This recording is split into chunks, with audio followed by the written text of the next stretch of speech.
Welcome to the Reticle Up podcast, where I, 3-Gun Kenzie, will be interviewing competitive shooters, hunters, fishermen, archers, entrepreneurs, and outdoorsmen. Come learn with me as I interview people from all walks of life, in different disciplines, all across the world, from novices to professionals of all ages. No matter what, everyone has something they can teach you, so come join me on the journey. Welcome back to the podcast, everyone. I'm here with Morgan Leonhardt. So I'm going to brag on her. She's going to hate this, but she is the new Carry Optics Ladies National Champion. She just won highlight at Fort Benning, not just that, 11th overall, you guys. It was absolutely incredible to see all these scores. She's a marksman. She can shoot 3-gun, 2-gun, USPSA. Morgan, what else are you doing that I don't know about? Well, outside of shooting, I play sports for my school. I've always been a sports kid along with it. Yeah.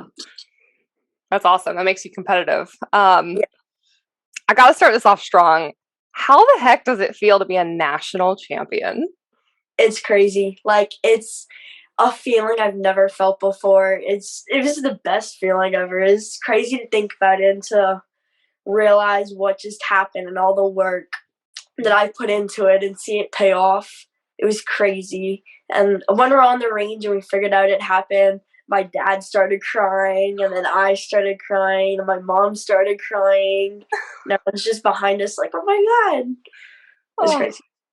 Yeah, it was really cool to see your whole family there. You know, that I know that your dad and you are best buds traveling everywhere, but for the full family to show up, that was pretty big deal. Yeah, that was my mom's second match really that she came to. She came to one 3-gun match with us in Florida, and we made like a little vacation out of it. But She's like, I want to watch again, so she came to this one. Oh, I'm so glad. Now, I have to ask, because, Carry Optics is pretty new, too. When did you first switch over from iron sights and go into Carry Optics?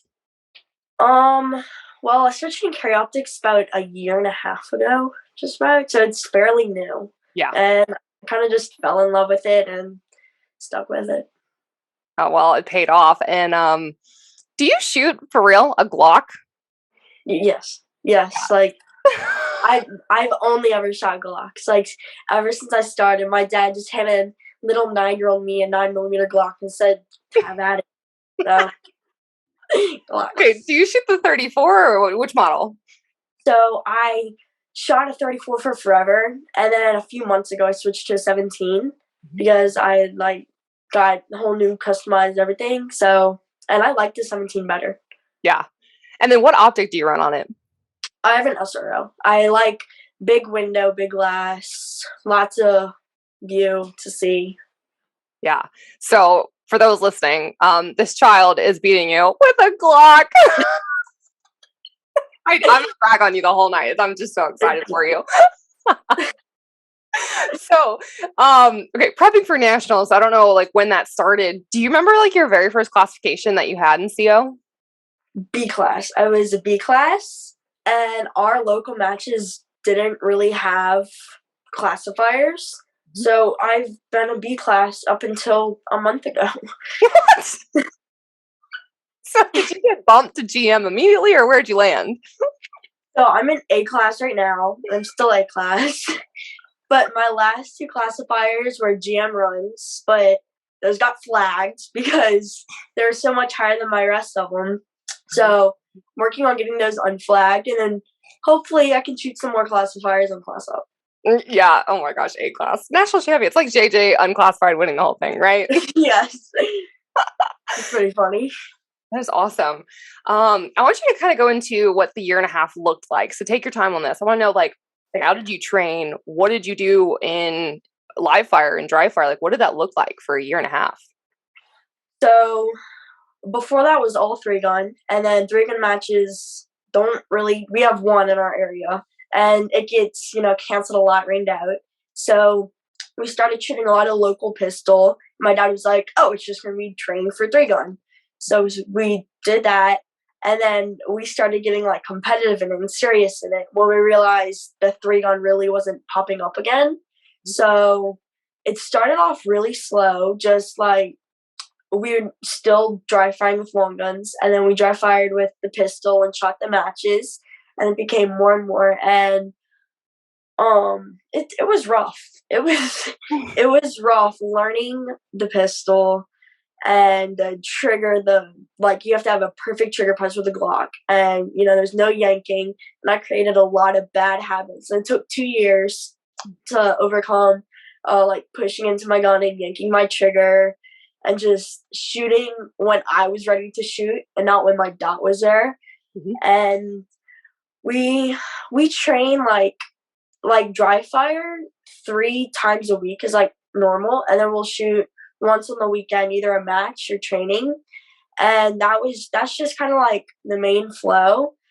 And it was a lot of working on that trigger press, and we just kind of threw stance to the side. That came in way later because my dad is trigger press, so lots of dot drills. Okay. Just trigger. And then we got into focusing on the dot and adding in target focus, because when I would just dot focus and I just couldn't call shots, nothing. So matches were difficult, having a bad trigger press and bad sight pictures. So that was a lot of the focus. And then grip, focusing on not having a strong hand grip and having a strong weak hand grip. It was just a lot to focus on. So we kind of broke it down as we went, and then we threw it all together, added in stance. That was recently. Before, I did not have a set stance. Up until 3 months ago, it was just whatever I landed in, it was it. There was no bending the knees. It was just straight stance, and trigger press is what I focused on.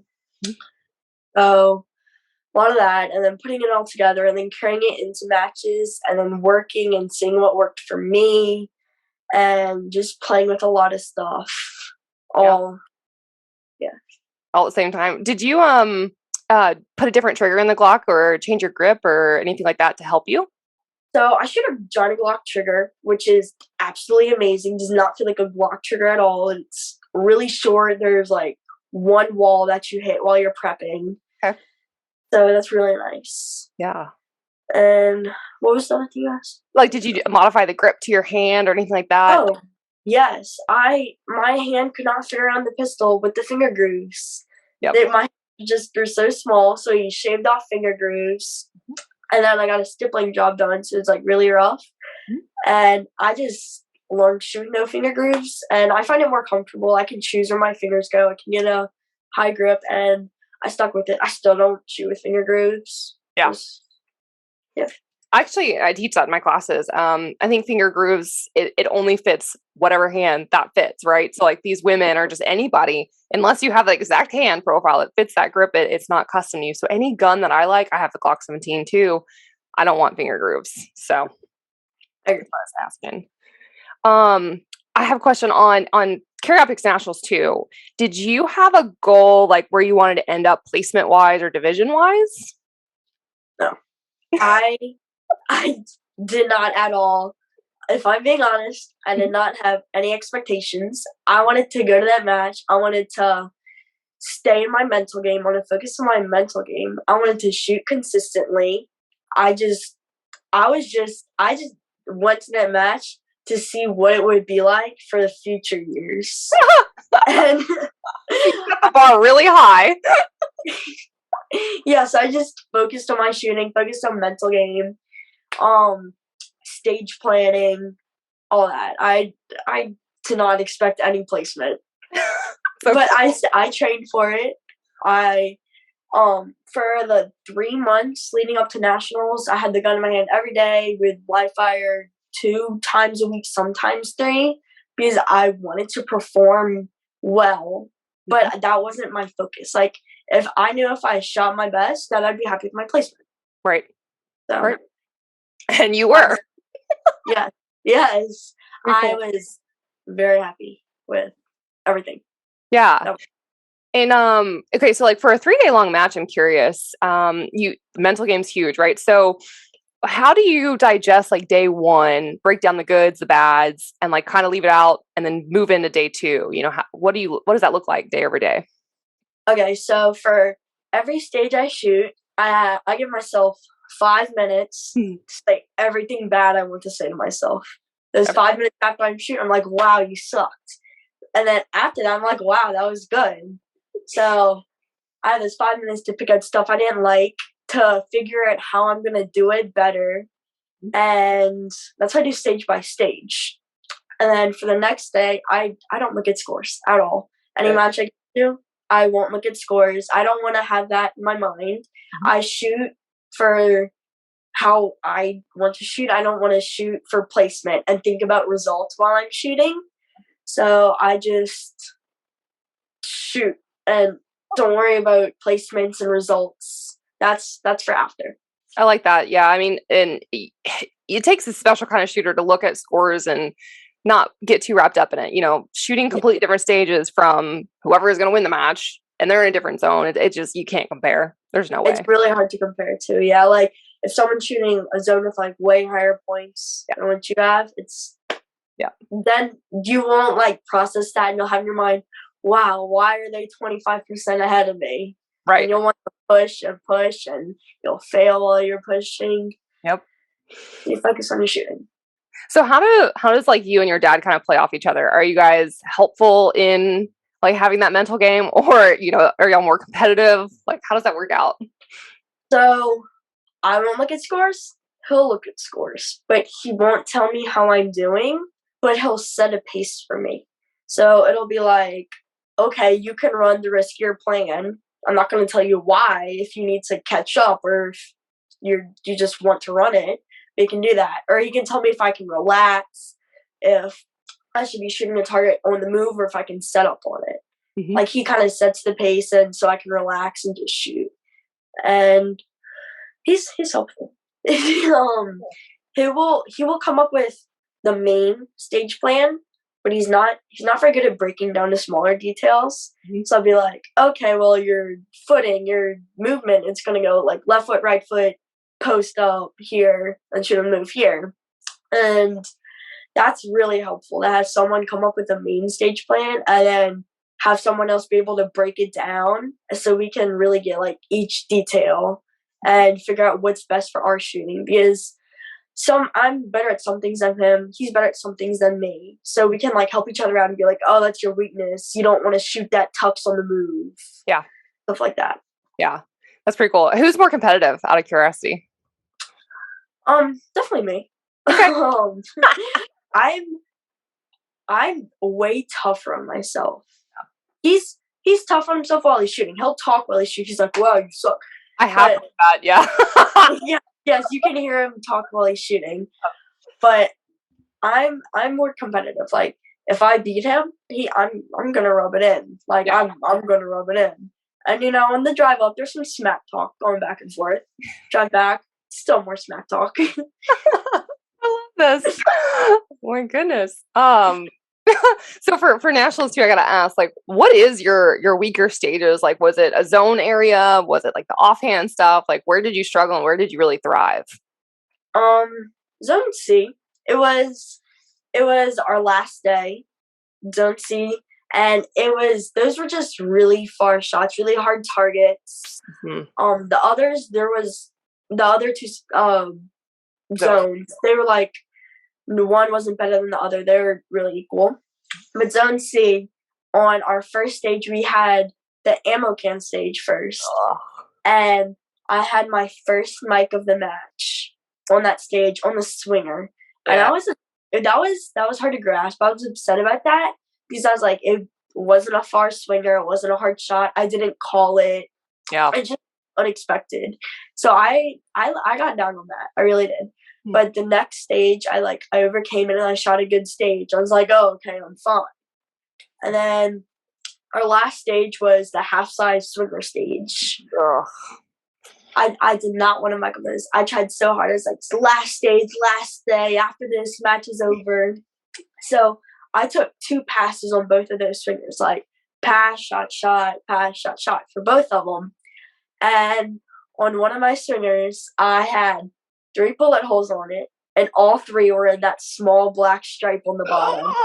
And I had 2 mics in that. They were like all in a row in that black stripe. I was like, that first target's like, man. So that was definitely harder, but it was a fun zone, just hard stuff. Yeah, that was, I mean, C-Zone's always got the bigger stages, wider stages. Oh, those half targets, though. They're crazy. It was not fun. I want to know who all shot that, like, perfectly clean. Those were hard. Yeah. Okay, maybe you can, maybe you can't. Can you explain, like, the Team Motley fiasco that went down at Nationals? Okay, so Team Motley, Cobra Kai, we're best friends. Like, actually friends. It's all jokes. It's a roast battle. It's for bragging rights. It's like, ha, I beat you. Ha, my team is better than yours. With all fun and games in the end. Blake, pretty sure he won the roast battle. He's really good at that for some reason.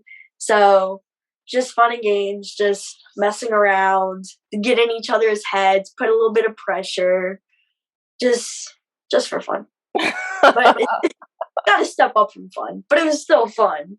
But yeah. I got lots of Cobra Kai merch from that. I mean, I have little keychains on all my shooting bags. I have magnets, the team shirts. I had a Cobra Kai shirt. I did get asked to be on both teams. Team Motley came up and they're like, "Will you be with us?" And then Blake came up. He's like, "Will you be with us?" And had to choose a Louisiana voice. Oh yeah, I stay with my fam. I love it. Now, who's on each team, by the way, for people that don't know?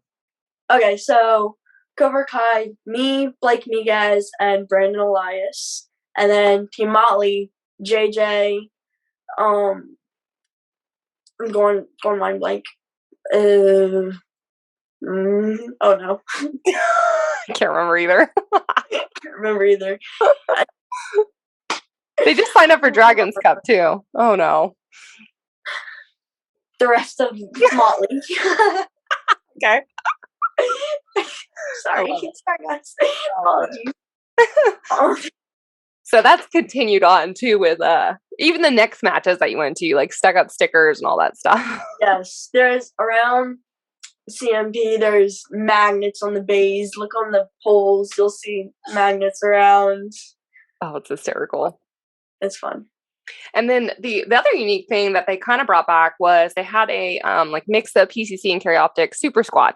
So you guys had Shooting USA with you, a couple dudes, which was fun. But like, what was it like shooting with all the other female competitors? It was a ton of fun. It was a lot of fun. Most efficient squad I've ever shot on. With women. I mean, reset, we're on top of that.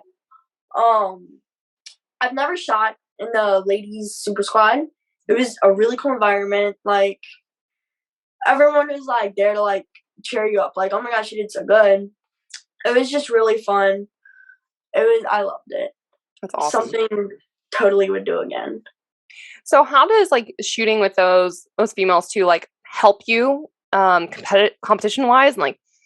And does it relax you, or are they keeping you focused? Are you sharing the game plans, or what does that look like? If I'm being honest, I did not watch a single one of them shoot. I was like, that's gonna get on my head. I'm not gonna do that. Most of the ladies are shooting carry optics. We didn't really talk while we were shooting. We didn't share stage plans. It's you're still shooting with competition. We're still nice to each other. We're friends. But they would help me a lot. It's really cool to see. If you shoot well, they're like, "Oh my gosh, you did so good! That was crazy good." And they're just fun. They joke around and play games. We'll make races out of resetting.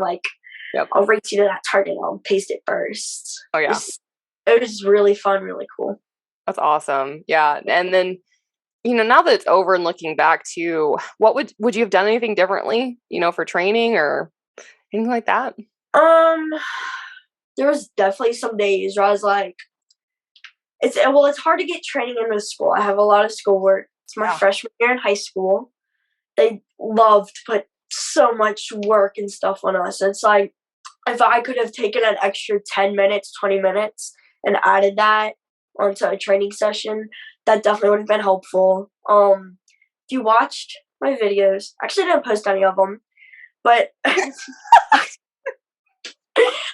time I would reload, I would reload to a 23 rounder.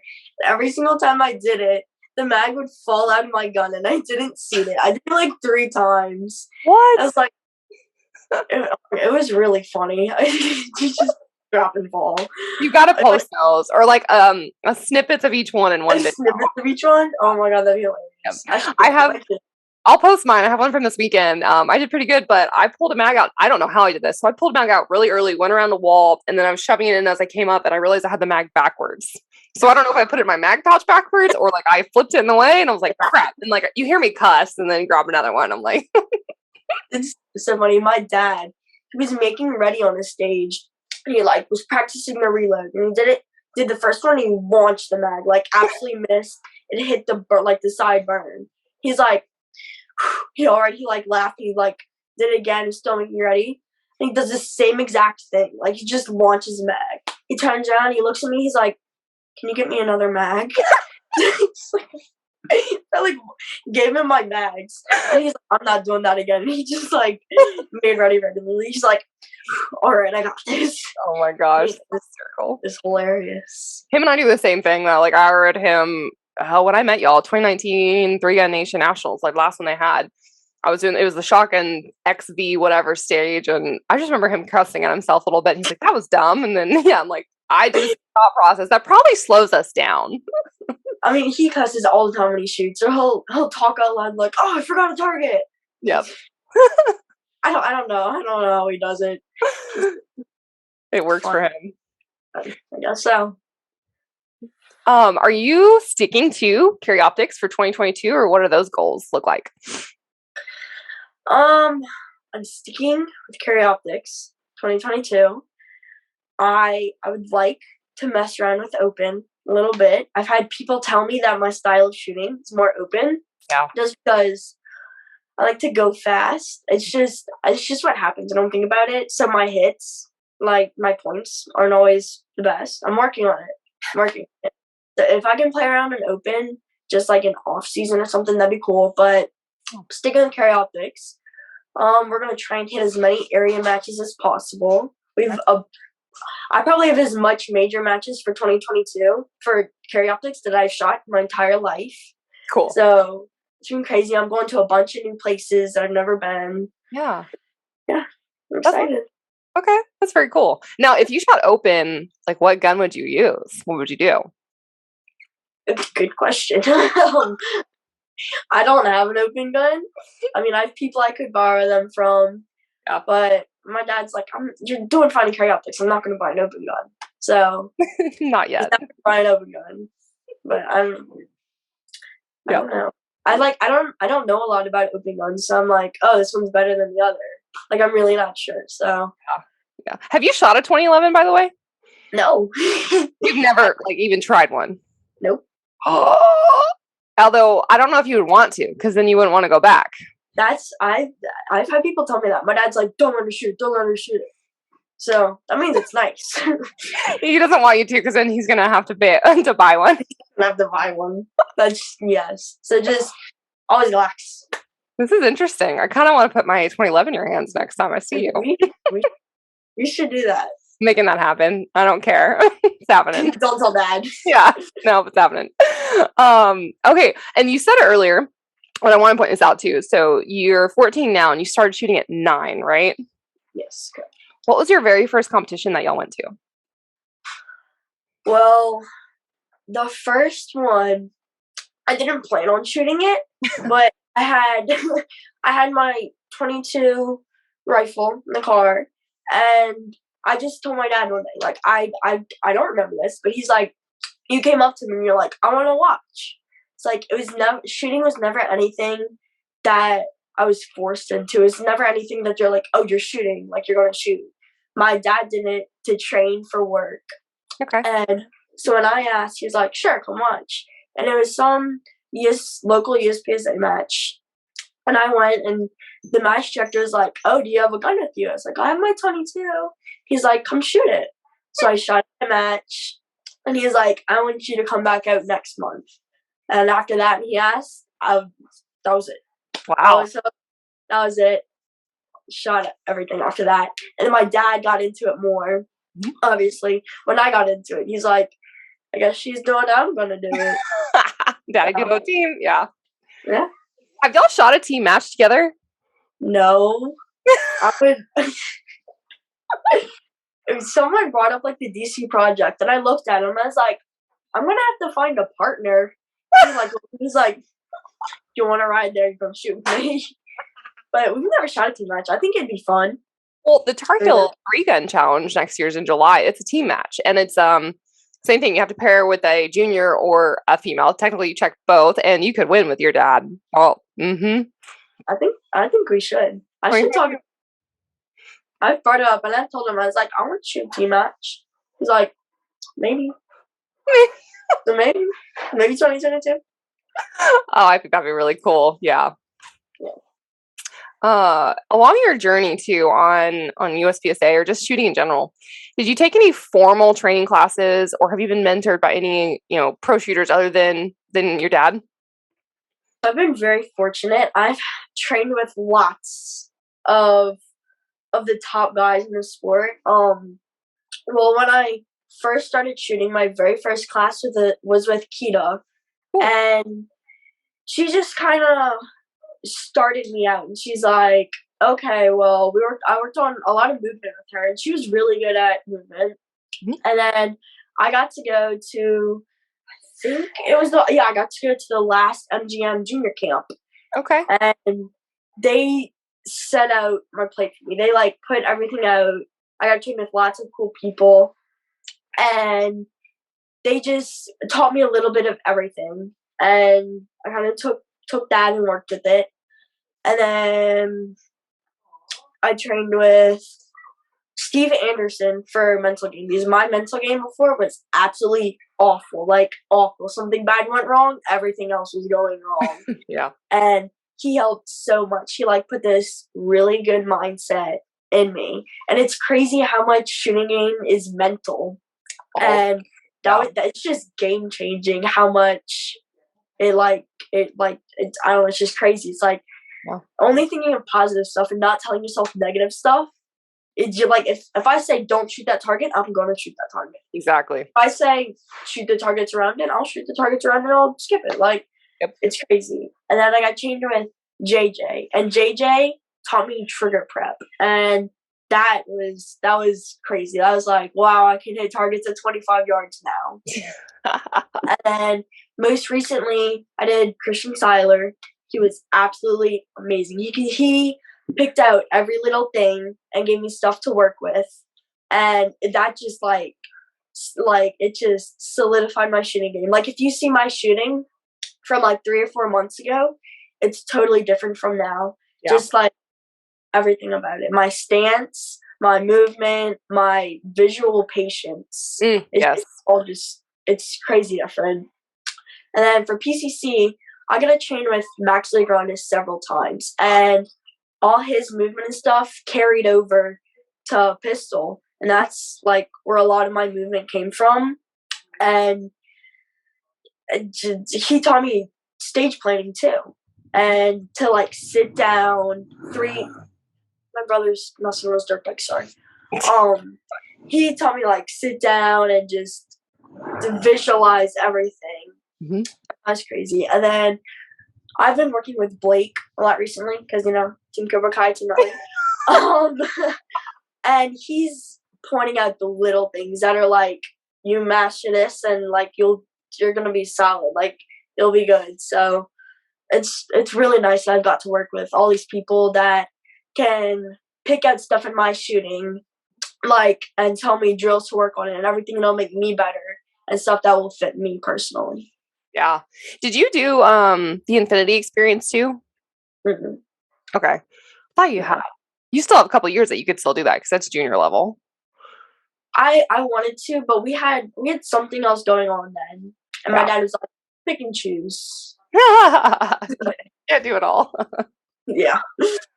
I want you to break down maybe some of this. So for people listening who maybe could be a newer shooter, or maybe they don't understand some techniques, what makes a good trigger press, and why should people not really wait on that reset, not play with the reset and get off the trigger, right? How do you learn how to do that? What drills did work? Okay, so getting to know your trigger is super important. Like knowing when you're gonna break that shot, like when the shot's gonna go off, knowing how many walls your trigger has. So to find that out, you can hold your pistol, just one hand works, and just pressing it little by little and feeling how many little movements it takes till it breaks. That's really good to know for like longer shots when you know, like, okay, I have 2 walls to get the slack, and then one more, and then after that one wall, my shot's gonna go off. Mm-hmm. So that's really good to know. And having a good trigger press, it should be smooth. Fast, it can be fast, but you don't want to yank your trigger. You don't want to feel like you're pulling your trigger. Mm-hmm. Your trigger press wants to be straight back. Like, yeah, you need to mess with it, see what works. For my dad, he needs to feel like he's pulling his trigger to the right for it to be a straight shot.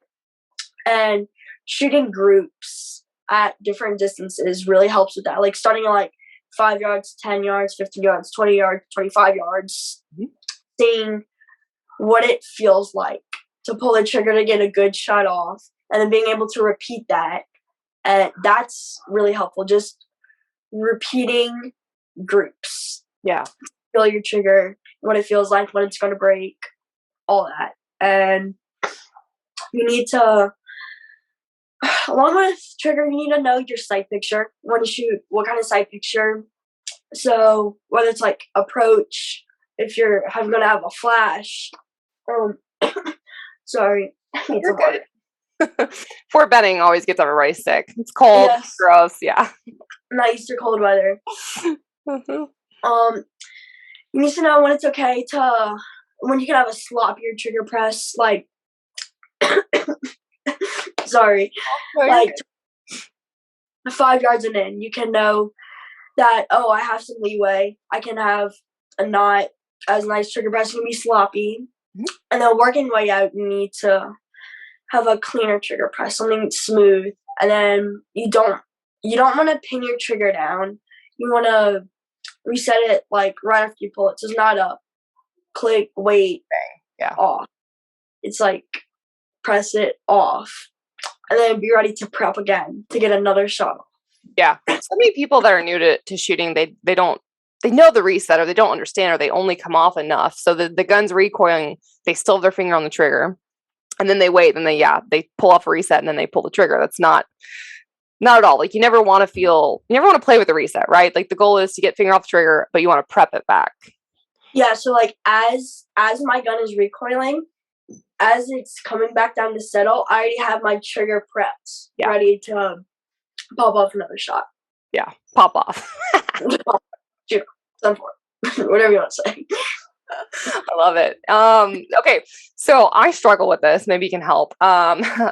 I've dabbled in carry optics. I shot it at Area 6 this year. I just got a Canic set up. I have a SRO as well, and a Walther PDP to shoot it. How the heck does someone learn target focus and learning the dot? Like how do you master that? It is very difficult. What I find helps is putting a piece of tape over the front of my dot when I'm dry firing, because if you're focusing on your dot, you're going to see that piece of tape and nothing past it. But if you're focusing on your target, you will be able to see your dot and you can see your target through the tape. Yeah. That is very helpful. I found this drill recently. I'm not sure how much it helps, but it helps me. I like holding my gun out and focusing on my spot on the target and like finding a spot on the target. Like for my A zone, I don't want to like see my target. I want to see like right here, like my spot. Every single time my eyes transition, I'm going to right there. Okay. I'll like have my gun up on there, and then I'll pull my gun away and still see if my eyes follow my dot or if my eyes are focused. Because they'll follow your dot. If you're looking at your dot, your eyes will go with it. Yeah. But if you're focused on the target, they'll stay. Okay. That's what I'll do to like warm up. Before I fire, I'll like get my eyes ready. Okay. That makes sense.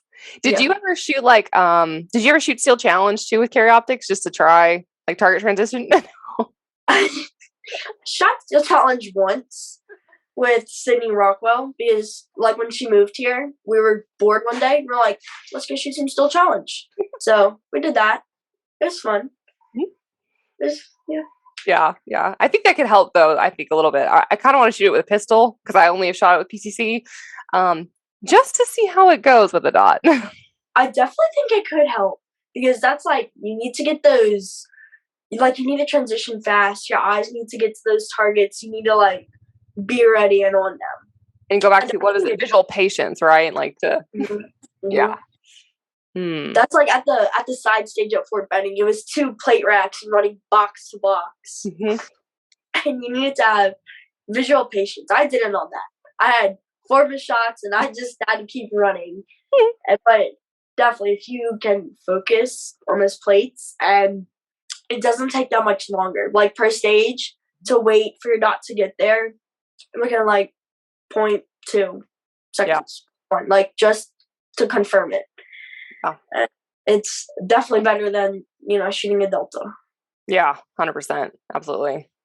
How far have you traveled, by the way, for matches? 3-gun, driving. We don't like flying 3 guns. It's too much work. It's not fun. And I can't drive. I'm 14. So 9 hours max. Timeout for 3-gun. 9 hours. Because he won't drive more than 9 hours. Okay. But pistol, it's fine with flying with pistols. It's not bad. So anywhere, really. Yeah. You can fly. What's on y'all's list for next year? You said area matches. Yes. What else? I don't really remember. It's a lot. So we have a bunch of area matches, bunch of sectionals, nationals, state, championships, just kind of like all that throughout. And then anything in Louisiana. Yeah. Whatever pops up, whatever comes again. Just whatever pops up. We have a list. It's a long list. I remember the list, but what about 3-gun? Is the goal. 3-gun, sad news. 3-gun slowing down for 2022. Yeah. It's a lot of work to keep up with 3 guns and to keep up with pistol because of how much we want to focus on pistol. We'll probably only get like 2 3-gun matches just because they're fun. Like, you can't stop shooting them. They're so much fun. The people are amazing. They're great. Yeah. I think it's just harder to get to some of the 3 guns because there's less of them for sure. So it's like it's a totally longer commitment. It's kind of like every single time you shoot through 3-gun, it's like 3 days like of nationals. Yeah, and there's no 3-gun that's close to us. Like, Fort Benning is the closest 3-gun to us, and that's 6 hours. Oh yeah, preach. No, that's why I moved away from Pensacola, Florida, because we didn't have 3-gun. No. Yeah, it's tough. Yeah. Now, okay, 3-gun career. Kind of want to switch there. What was your first match when you shot 3-gun? How old were you? And like, what was your gun setup for that? My first 3-gun match was a surprise. I did not know about it. We showed up to a local 3-gun match. I was 9 or 10, maybe late 9, just turned 10, and I showed up with my PCC. And then we get to a stage, and I was just shooting PCC at 3-gun matches, just getting into it still. And they told me I couldn't shoot the clays with my PCC because like stuff would always splash back. And they're like, it's not safe, can't do that. Oh. And there was a lot of clays on the stage. Just probably like 18 clays. And I was like, am I gonna get all the penalties for those? And they're like, yeah. I was like, I'm not doing that. So I went up to my dad. I was like, what's the shotgun feel like? He's like, it doesn't hurt that bad. And I was like, show me. Like, punch me in the shoulder, tell me what it feels like. And he just like tapped me. I was like, no, for real, what's it feel like? He punched me. I was like, it's not that bad. I'll shoot it. So I shot my dad's Benelli, which was taller than me. Yep. And this is like my first time shooting shotgun in competition. Like, I practiced twins loading. Mm-hmm. So I switched to 3-gun for that match, and I shot it, and it was so funny because I had to load the shotgun because it was like 18 rounds, and I had to like load it while moving backwards. I remember this, And when I like dropped down my gun to load it, the mag tube just dragged on the ground because I wasn't tall enough to lift it up. So my mag tube's dragging on the ground. I'm like throwing into windows. And this is the funniest thing ever. And after that, I was like, I don't need a PCC. I'll just shoot 3-gun. That's awesome. It was hilarious. So, okay, for you, like, have you always is it weak hand loading, right? Strong hand loading. So even then, it was dragging on the ground with strong hand loading up over. I threw my shotgun on my shoulder, and the shotgun was a lot taller than me. Like not a little bit, like it was a lot. It was a lot taller than me. It just dragged on the ground, and I recently now taller than my shotgun. That's awesome. My shotgun still comes up to like here on me, but I've learned to lift it up. Yeah. No, I was curious. Like I did weak hand for like, I mean, seriously, maybe a hot minute of 2 matches, and then I learned like strong hand loading was so much faster. It was easier maneuver. You don't have all that weight on the bottom, and then you don't have as much problem with like the 180 break. You know, when people are swinging loading. Mm-hmm. Yeah. Do you do quads, or have you? Yeah. Well, I started quad loading 3 years ago. Holy cow! When I was 11, I think. It's unreal. Quad loading. And it was the day before a major match, and I was like, I'm quad loading. Like, twins are too slow. Like, I'm going to quad load. So I learned in the hotel that night to quad load. It was my second year at Babes, and I was like, I'm quad loading now. Like, no one can stop me. Because Riley, Crop is there, and Dakota over there. Yep. And they're like, you need a quad load. I was like, I'll quad load then. So I started quad loading there, and I do now. And then it's so funny because all the guys are like, my hands aren't big enough. I was like, your hands are big enough. Right. Like, oh my God. You can do it. No, I embarrassed the crap. You know, Jeffrey Abrams, or Abraham, yeah. I always say his name wrong. He and I met at Memorial 3-Gun or whatever 2 years ago. I don't remember now, but he put on the shotgun chest rig, and he was complaining about how heavy it was right in this area. And I was like, really? Really? Like, and you'll get there, but it's like, you're going to complain about weight in your upper chest region. Since then, he has never complained about shotgun rounds on a chest rig. My chest rig, it sits on top of my belt. Like, I can't get it to go up higher into my stomach. It just won't get tighter. It just falls onto my belt. It'll rotate as I'm shooting. I'm like, y'all, this is not working. No. You almost need like a leg caddy, maybe. I have one. I do have one. I will use both. I have thigh rig, chest rig. That's pretty. Yeah. That's awesome. Okay, so you shot Benelli shotgun, and then you still had the Glock when you were shooting 3-gun. I shoot a Beretta. Beretta. Okay. My dad. I shoot.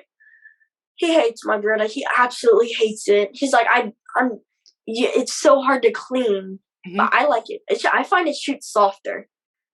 So. And you don't clean your own guns? No, I do, but I didn't before. Yeah, that's fair. And before, and he's like, I'm tired of cleaning your shotgun. It's all on you now. It's like, I don't like cleaning it. It's like, then shoot a Benelli. It's like, I don't want to shoot a Benelli. So I just feel like cleaning it. So what do you shoot? What are the 3-guns now on 3-gun? Beretta? So, shotgun, Beretta, 1301. And I have a 13-round tube. Funny story. When I shoot my shotgun, I always ghost load it and then like put one in the chamber. Mm-hmm. And when I ghost load it, I guess I like hold it by the charging handle. My charging handle has fallen out 3 times while I was shooting. That's not good. Like, no, it's not. Like, I always have to like pick it up off the ground and just like jam it back in. That's not good. Yeah. Yeah, it's not good. And then my pistol, I just use my carry optics gun. Yeah. Like, same gun. And then my rifle, it's all custom built. Mm-hmm. Everything, just parts from everywhere that I've thrown together and made a rifle. Okay. And I love it. It shoots amazing. Like, it's amazing. Yep. I built mine too. And I think everybody pretty much, when they hit that 3-gun point of like, okay, I'm going to shoot this, like they want a gun custom to them. So actually, if you know your build enough, can you share some of the components that you picked out for yourself? Yeah, wait, I have my rifle. Look at that. So, rifle, with my stock length and the cheek riser, a regular charging handle will hit it and it'll stop. So I have a Gibbs upper with a side charging handle, which I love it because I can like keep my gun on my shoulder, and if I have a malfunction, which I never do, but if I had one, I can just stick out one arm, just rack it. I have a Collis scope, the best glass in the whole wide world. It's amazing. I love it. Which is that? Is that the 1-8? No, I have a 1-6. 1-6. Okay. I like a bigger visual plane, and my dad shoots a 1-8 because he more magnification. But I had an issue where I would take my head off my gun for every single long range target to find it. Yeah. So the 1-6, I can keep my eye in the scope and still find it. Sure. And then proof, barrel, smoke, handguard. It's all carbon fiber. Yeah. It's all carbon fiber, which is really cool. I have JP bolt and all that. And yeah. Cool. And the buffer system is JP too then, right? Yes. Yeah. Yeah, the silent capture spring, that's nice. Yeah. Oh, and I have APA done up here. Very cool. Nice little, yeah. Do you run the same, I know, maybe, for PCC, is your PCC setup similar with the smoke composites, lightweight stuff, or is it a little bit different? Not really sure. The Tuga Nationals, that was the last time I shot PCC, and then that was the last time I shot, I hadn't shot PCC a year before that. Wow. Yeah. PCC was just when I started. Everyone thinks I shoot PCC. No. I don't know why. I'm really confused. At Nationals, everyone's like, "Oh, you're shooting PCC?" It's like, no. They're like, "Oh, that's pistol must be new then." And I was like, "No." No. You've been wearing that really Glock for a long while. Yeah. No, I don't know where they got it from. Yeah. The Beretta, the 1301. Is your model the new one that came out, or is it the older model? I'm going with older because I've had it for forever. Yeah. My dad had it before, That's and awesome. it was the only shotgun he had when I started shooting. So I was like, I'll take it. Yeah. And then that gun, for people that don't know, if you want to share about it, where the shell release button is, and then talk about the gas versus recoil or whatever. What I'm trying to say, inertia. Yeah. Okay. Yeah. So my little button, it's shell release button. Yeah. It's fine. Shell latch, the button thingy. I don't know how to explain it. It's no one ever knows how to unload my shotgun. I always have to. I know. It's tucked away and it's hidden behind everything. You just have to guess, I guess. No, it's pretty visible. When you go to load your shotgun, one mind blank. I'm forgetting what this is called. The lifter. Yes, it's by the lifter. Behind the lifter. And you can just hold it down and just rack that thing. Yeah. And yeah. Yeah. So what she's trying to explain is when you load the shotgun, you're putting shells into the actual tube. So when the lifter gets flat, the button's actually underneath with that lifter. So it's in the middle. It's not on the side. So most shell catches on shotguns are going to be on the outside, which makes it harder to find. I know for mine, Keegan, he had to cut out near my shell release so that way I could find the button in competition because it's so small to find. Oh yeah, I can just be loading my shotgun and just slide a finger back and back the shell on the lifter. Yeah, and call it a day. And then the Beretta 2, it's gas operated. Yes. Yeah, so you don't jam as much, but you don't jam as much on inertia. So if you're not shouldering a shotgun correctly, that's inertia driven. There is a chance that it won't feed right, it won't load right. But the Beretta, you could hold it over your head, pull the trigger, and it's gonna load around. Yeah, it's really good, and it eats everything. It'll shoot anything and everything you give it. Yeah, that's nice. That's a nice thing, especially right now when beggars can't be choosers on shells. Yeah, it's great. Yeah. Now, do you guys reload all of your stuff, or just pistol, or what? This is my pistol reloader. This is the rifle reloader. We just do pistol and rifle, not shotgun. I just do pistol. My dad will do the rifle because it's multiple steps. You have roll Right. sides. Cleaner over there. Another one, like one of those food dehydrators. He puts the rifle brass in that. Yeah, and then you have the case shaver downer. I don't know what that's called either. The roll visor and everything that, Yes. Yeah, so he'll do the rifle. It's very small details. I can just handle the pistol, and I'll do that every night. I'll do 200, 300 rounds a night. That's awesome. So, for your load, what competition load do you run in your Glock for your pistol? You don't know? No. So you just pull the handle. Yeah. Do you know what? You don't know what grain bullets or anything? No. Okay, for a box. 135 grain. Okay, that's different. Yeah, so that's unique. You know, most people run 115s, 147s, so 135. Okay. 135. Yeah. That's all we know, but we got there. Oh my gosh. Did it? Yeah, I love this. Oh my god. All right. I'm just a kid. You know, no, it's good. It's good. It's good to at least you help. You know what I mean? You clean your stuff. Yeah, that's a lot more than a lot of juniors do. All right. So your highest placement, I think, at like kind of a mini local, but still a good turnout was Altus's 2-gun, right? You were second overall. Yes. How far were you from Javi? Oh, go ahead. How far was I from him? Yeah, like beating him. It was close. I don't remember, but I do remember it was close. It was not a big gap because we were going back and forth throughout the match. And like one stage, she come to me and be like, "I won that one." It's like, okay, well, I won that one. It was back and forth, and no one knew who was going to take it overall at the end, and then he took it. But I remember it wasn't by a lot. Yeah. What were you going to say before that? Yeah, about your highest placement. Local match. Funny story. My dad was sick one day, so I had one of the guys who didn't shoot 3-gun. He shot pistol at us. I was like, "Hey, you want to join me to a 3-gun match? And I'll show you what to do." He's like, "Okay." So we went out. I was 12. I went out. I didn't win a single stage, but I won the match. Hell yeah. And I don't know. I just kind of showed him what to do, and that's when I realized shooting consistent is better than winning stages and bombing others. Yes. Yeah. I mean, and like that, do you remember that percentages across the board for the stages that you had on that, or was that kind of too long ago? I really don't remember. This is years ago. But just, I remember shooting really consistent, not bombing anything. And that's what will be more helpful. Yeah.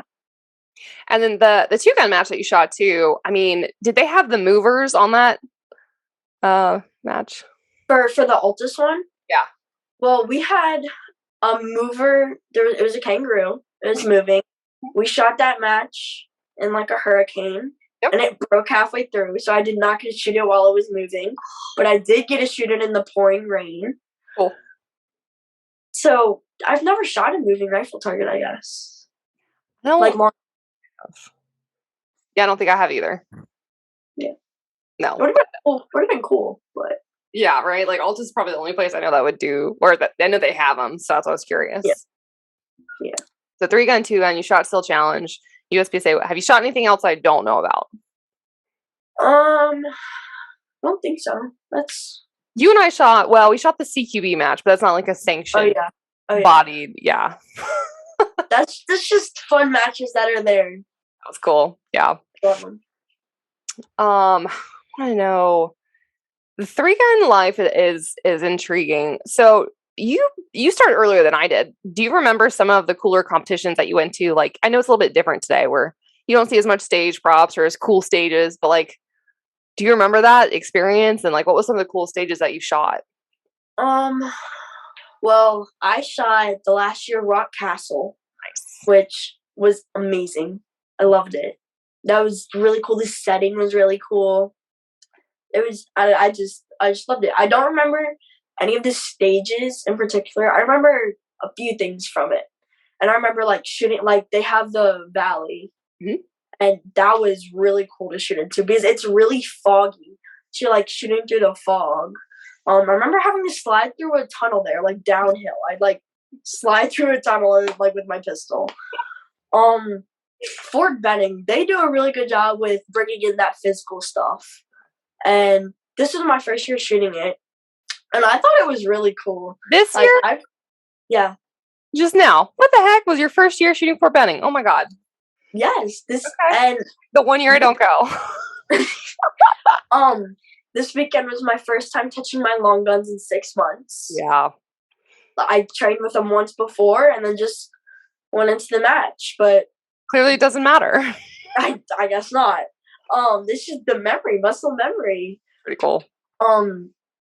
Like jumping over that wall, that was cool. Shooting a pistol off of a piece of wood this big, hang onto a rope, that was cool. Shooting rifle out of a kayak, that was cool. That 90-pound weight we had to pull, that was cool. That was hard. That's almost my body weight, and doing that was hard. But you gotta post those videos up, dude. I do need to post those videos. Now, I think it was stage 8 and stage 1. Is that right? That were your best 2 stages? I totally didn't stalk you or anything before this interview. Stage 8. Oh yeah, stage 8.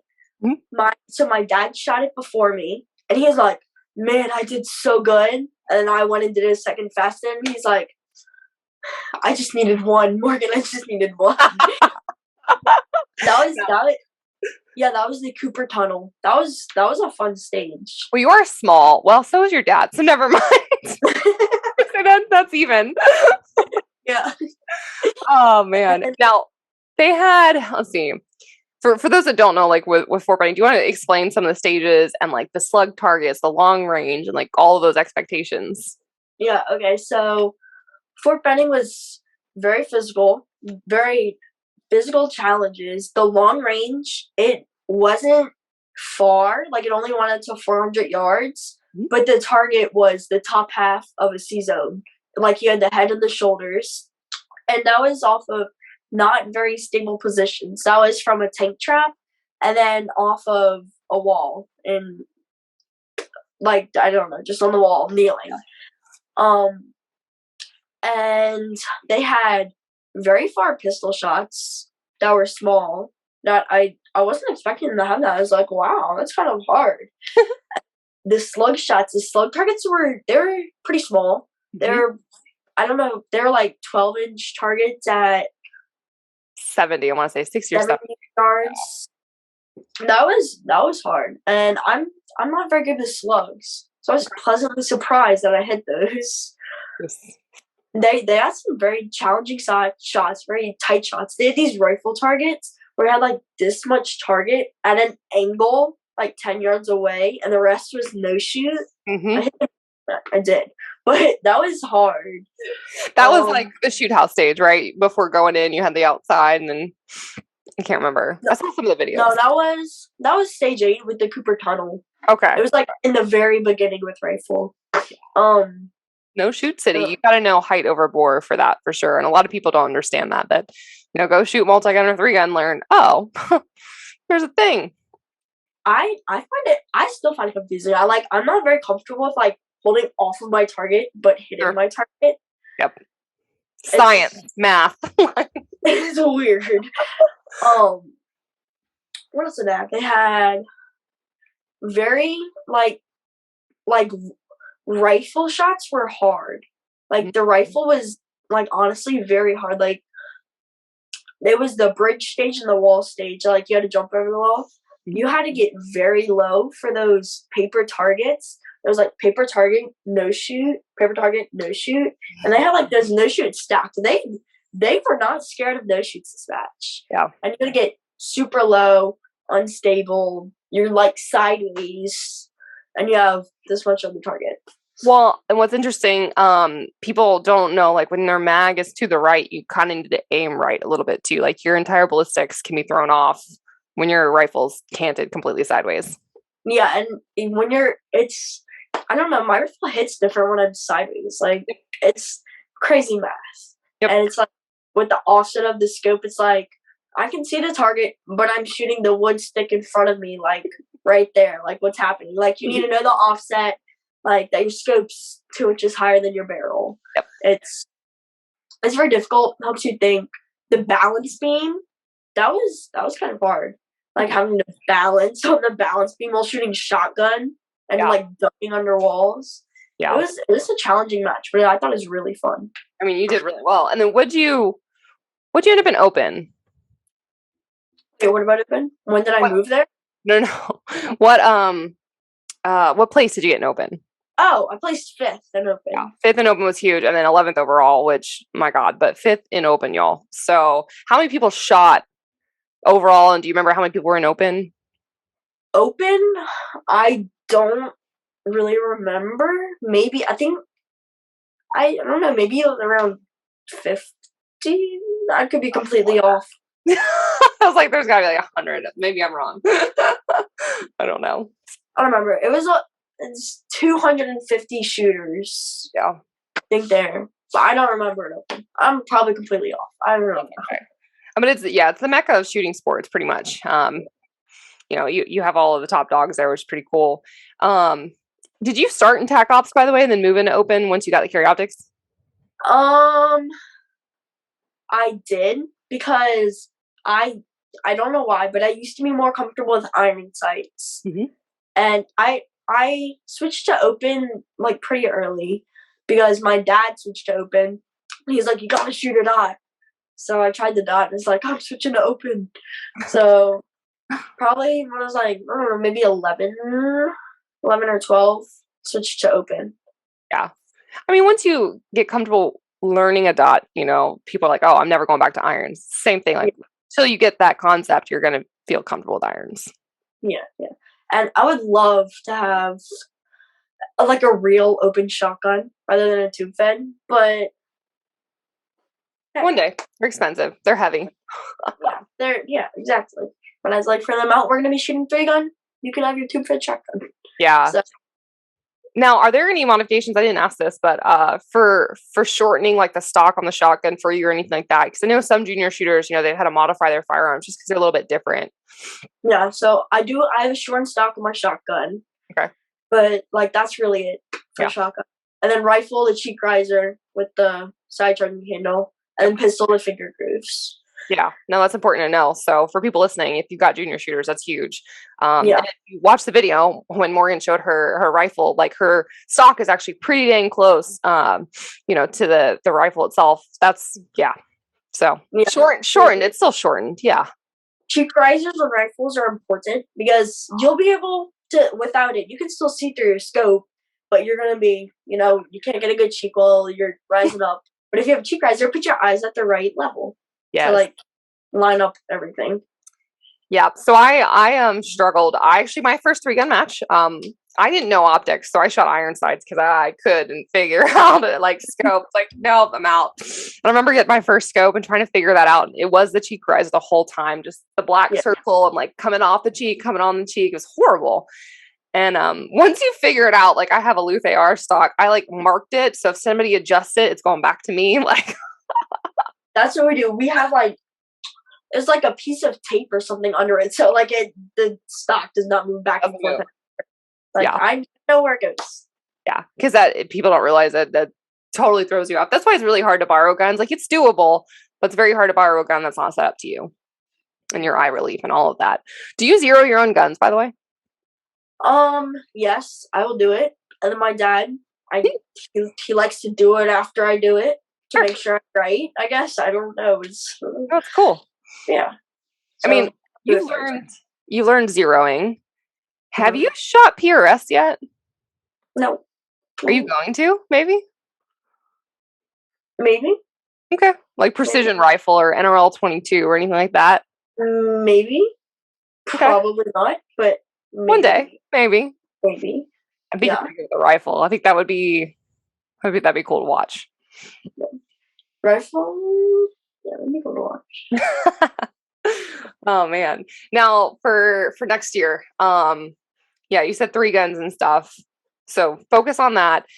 What do you have to recommend people right now to get into the sport, especially in 2022 with everything going on with ammo shortages, blah, blah, blah.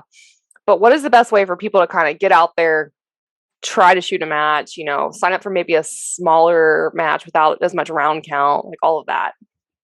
Definitely go watch a match first and see what it's all about. Just see the environment, like watch people and what they do, like before they shoot, while they're shooting. Like ask questions. Like if you're not sure about something, ask, don't assume. And then after you like watch a match or two, bring out like any gun. Like local matches don't really care. Like if you have a 22 and you have 22 ammo, bring it out and ask, be like, hey, can I shoot this? And they'll probably let you shoot it and just see how that goes. And then after that, ammo's kind of hard to find, but I'm pretty sure you can still find 22 ammo. There's not many people out there that have that. So that might be easier to start with that and like Steel Challenge maybe with that first. And then as ammo gets better, get a pistol, go to USPSA matches, shoot those, and then work into it. Make friends. People will help. People will share stuff. You don't have stuff, ask. People have extra belts, extra mags, extra everything. So much crap. Yes. So much. Actually, what belt system do you use? I've never asked you that or really noticed. So I just have a regular Safariland belt. I have the ELS belt, like the one with the holes. No, I have like clip on everything. Okay. Like I have Linton holsters and mags, like stuff I got custom done. And you've just always had the same stuff. Yeah. So is that like the tech lock stuff, right? Yes. So you can snap it on and off and like change it out to shotgun caddy and then put the mag pouch back. Okay. Yeah, I was curious. And again, like junior shooters, again, you've already talked about it, but like it's really hard when you have a smaller waist and then the shotgun caddies don't fit you. You've got to figure out, what works for you. And it's like what you're talking about. Go out and try, ask to borrow gear, test out gear before going spending the money because it might not fit you. Yes. No, yeah, totally ask. And like any shotgun stage where there's a lot of shotgun, there's no pistol, I'm throwing on my thigh rig. Like that helps. And I'll use chest rig too. Just you need to like play around, ask people to borrow stuff, see what works for you. They have a lot of different shotgun caddies, like magnetics, like regular clips. You just need to see what works better for you, what you find easier, all that good stuff. Yeah, absolutely. So your season's over with, right, for 2021? Yes. Okay. What's your first match of 2022? Are you shooting Florida Open or sectionals or anything like that? First match it's in March. I know that. Okay. I'm not really sure what March it is. Okay. Really not. Fine. Whatever's in March. Do you want to talk about the? Oh, go ahead. It's in South Carolina. March and. Is that what MultiGun Nationals is? March to April. I feel like that's it. I don't know. We'll figure that out later. We're gonna figure it out. Yeah, exactly. Yeah. Do you want to talk about and I'll brag again for you, but you want to talk about Sugarcane Classic where you shot 90% of Max Michel. You were pretty much neck and neck beating him until lunch on the last day. Like, how crazy is that? It was crazy, and we shot in a squad with him. So I would go back and forth with him, like stage plans, like why aren't you doing this? Why are you choosing this? And what he got to is like what you're comfortable with. Like I know my way. This might not be the fastest way, but it's what I'm comfortable with, and I can make it the fastest way. Right. And that's how he did it, and that was really cool to me. Like stage plans don't matter as much as how you execute it. Yeah. Like if you execute the worst stage plan, like, but if you execute it perfectly, that can be amazing. That can win. But if you like are not comfortable at all with the best stage plan, it doesn't matter how fast it is. It could be 3 seconds faster. But if you're not comfortable, it's not going to be 3 seconds faster. It's going to be slower. Yeah. It's crazy. And shooting with him is cool. He'll give out tips. He'll point out stuff to me. Going neck and neck with someone like that was really cool. Like we're going back and forth, and he's like, "Man, you beat me on that one. Man, you beat me on that one." And he really found a good groove after lunch, and I kind of let up on some points, and things shifted. Sure. Yeah, But it's still good. I mean, that's like your first year around the sun for USPSA, really. yeah, but it's really cool getting to shoot with all these big people and them like giving me tips or be like, wow, you did that so good. Like, that's really cool to hear. Yeah. Oh, absolutely. That's really cool. Yeah, learning from the best. And did you watch? Okay? You said it. Nationals. You didn't watch any of the girls shoot, but did you watch Max shoot every stage? I did watch Max shoot because he shot after me. Yeah. So I could forget my stage play by then, and I could watch him. Right. Because we did some very different stage plans on some stages, and it was cool to see how they like fit in with each other. Like, even if they're not the same, like you could see how we each flowed with our stage plans. Yeah. Yeah. I mean, I'm sure you learned footwork and so many different things with watching him shoot. Yeah. It's really cool to see. And I was on one stage and I was like doing my stage plan. I was walking through and he's like, wow, change your footwork on that. Like you're not supposed to drop step, but you want to drop step here because of the way you're going and the lean you're already in. Yeah. And it's really cool to work with him and stuff. Heck yeah. Now, I gotta ask, how many people have been surprised by your shooting level? Lots. I mean, I'm a 14-year-old girl. I don't expect much at all. Except the people that know you, girl. Like, gosh, I want to know. Scott and I were talking about multi-gun, Mike Wang and all these people. Dude, like we know. Like, I see your dry fire. I see your live fire. I see your practice sessions. I know how much your dad and you like work to shoot. I know how many matches you shoot. And like it's so. Do you think it's sometimes annoying when people are like, oh, lucky you, or not seeing the work when you have put in the work? It's aggravating sometimes because they'll be like, wow, you got lucky on that. I'm like, I didn't. I trained that. I'm not sure I got lucky on it. Yep. But they're surprised. I love it when we go to major matches and the ROs don't know me, and then they'll look at me after I shoot and they're like, and it's so funny to see their faces. They're like, wow. And I'll hear people say stuff in the back about like, I don't know, just like people will be like, oh, watch her shoot, and someone's like, she's like, why? But people are amazed by it and they don't expect it, and they'll just like think I'm messing around, and they'll watch me shoot and they'll be like, she's not messing around. Oh, it's really cool to see. What's like the greatest compliment that you've received? I get this one a lot, but it's like guys will come up to me after local matches. I gotta go home and tell my wife a 14-year-old girl just beat me. I love that. It's so funny. And people are like, my wife keeps asking me why I come out to these when you're just gonna beat me. Why are you wasting your time? Like it's really funny. Yeah, no, the chances of any of us beating you ever again is none. I have one shot at the CQB match. That's my highlight in my history, and I'm out. Funny. Oh man, I mean, it's pretty cool to see you grow. Like, I know you're still young to think about it, but do you have goals or aspirations to continue shooting even when you go to college and like start working and all that? Yeah. I love shooting now. I definitely will stay in it like forever. If I can get a job in this industry, that'd be great. Like, it's something I love. It's something I'm passionate about. If I can get a job in it, I'm open to that. I don't know what I would want to do in it or what, but I want to stay in it. I definitely do. Good. Yeah.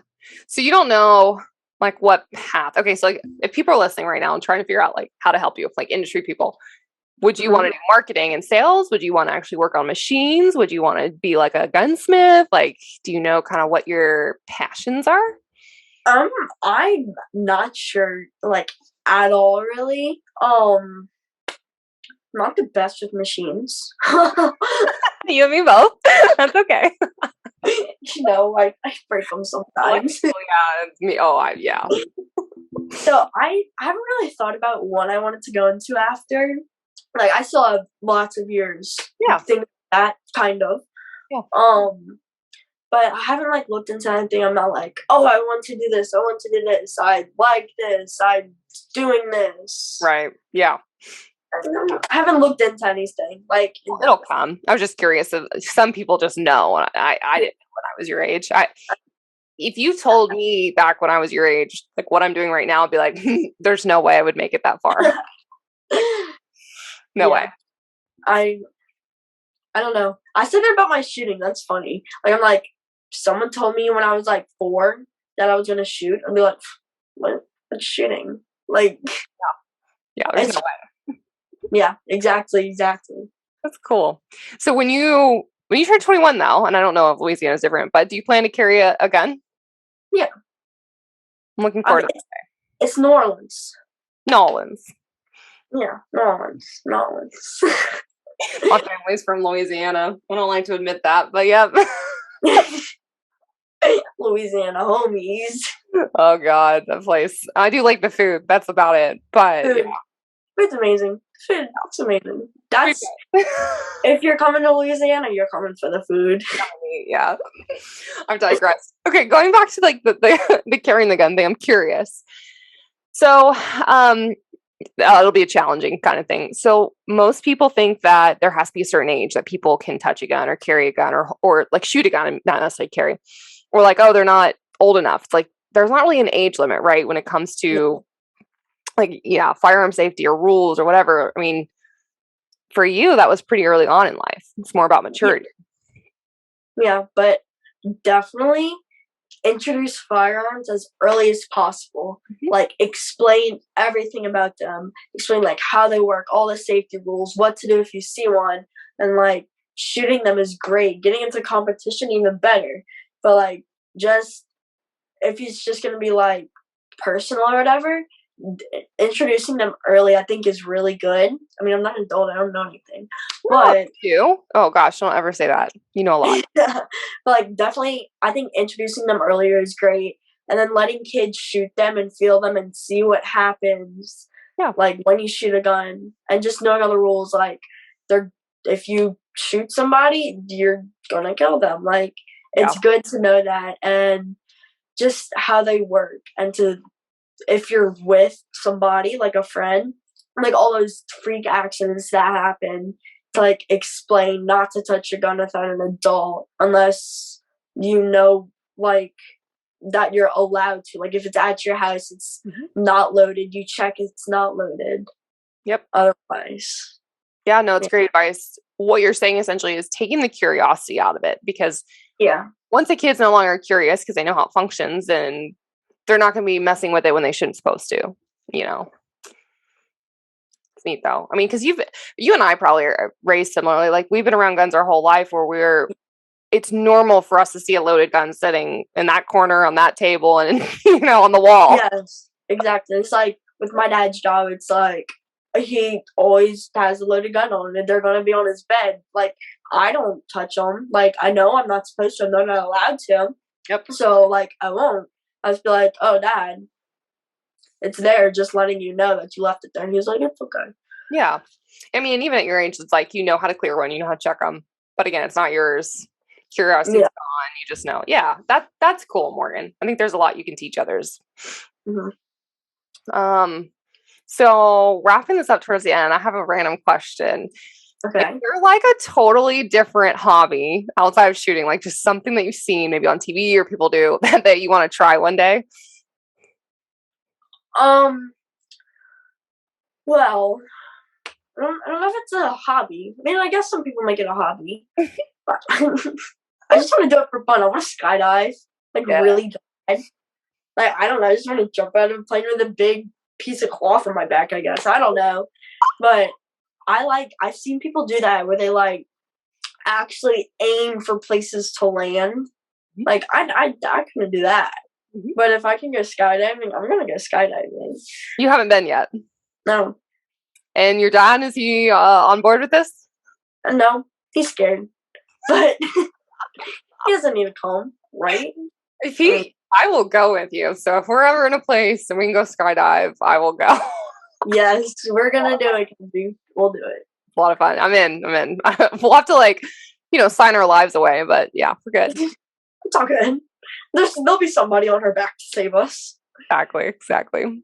Well, are there any final, thoughts or piece of advice or anything that you really want people to learn or listen, at the very end here? Oh yeah, getting to know your stage and thinking about every single detail in your stage plan, thinking about every sight picture. And that's another thing, really finding a spot on the target and having your eyes transition there for every single transition, and just visualizing that trigger press, visualizing that sight picture, visualizing where your feet are going to go, all the movement, all that.